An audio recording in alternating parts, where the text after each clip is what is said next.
What's up guys, Sal here. So smartphones have evolved quite a lot in recent years. While phones were primarily used for making calls back in the day, now we use them for almost everything such as surfing the internet, watching videos, editing, taking notes, almost everything. If you told me back in 2000 what these phones would be capable of in around 20 years, I would call you crazy. And I wouldn't be alone. Back then, no one could have predicted the impact these phones would have in our lives. It would have sounded like science fiction. But here we are today, living the very science fiction that people imagined a couple of decades ago. Anyway, as a result of phones getting better and better every single year, we've reached a point where it has become a norm for these smartphones to cost more than $1,000. Apple was the first company to break that threshold in 2017 with the iPhone X, and in the years following that, it's quickly become something that we now have to expect. Take this year's Galaxy S20 lineup for example. At the low end of the bunch with the regular S20,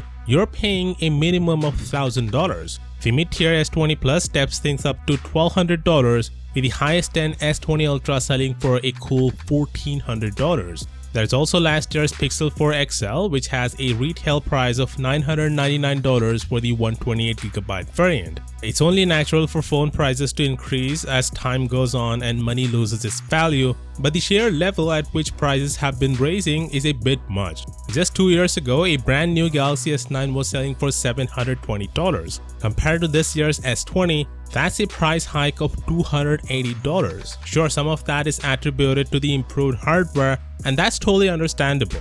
But smartphone companies also need to understand that if they are charging those insane amount of prices for their phones, then just 2 years of Android software update is not gonna cut anymore. Ever since the prices have crossed the $1,000 mark, people are starting to hold on to their devices longer than before. In most cases, they are not upgrading even after 2 years because the hardware itself is good enough that it will easily last 3 or more years without any issues. So 2 years of updates are no longer enough, especially for these $1,000 flagships. Now, some of you may or may not care about an Android update's marquee feature or interface changes, but such front-facing elements aren't all an OS release entails. New Android versions almost always contain significant under-the-hood improvements. Things that go beyond the little fixes provided in those separate monthly patches. Plain and simple, upgrades do matter whether casual phone owners realize it or not. Software affects your phone using experience more meaningfully on a day-to-day basis over the life of a device than any other feature or element,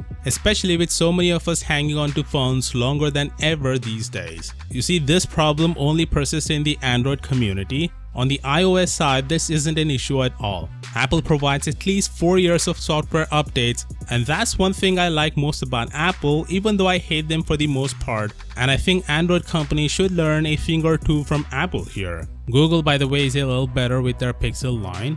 Even though the Pixel hardware is lackluster compared to Samsung's flagships, but they do get 3 major Android updates. It's not as long as Apple's software support, but it's the longest in the Android community. But the thing is, Google barely sells 3 or 4 million Pixel phones each year, so Pixel phones don't have much influence in the Android smartphone market. If this needs to change, then a market leader like Samsung should step in and start offering at least 3 years of major Android software updates, and I'm sure if that happens, then other Android companies will inevitably follow. Of course, with that being said, let me know what you think about this down in the comments, and as always, I'll see you tomorrow.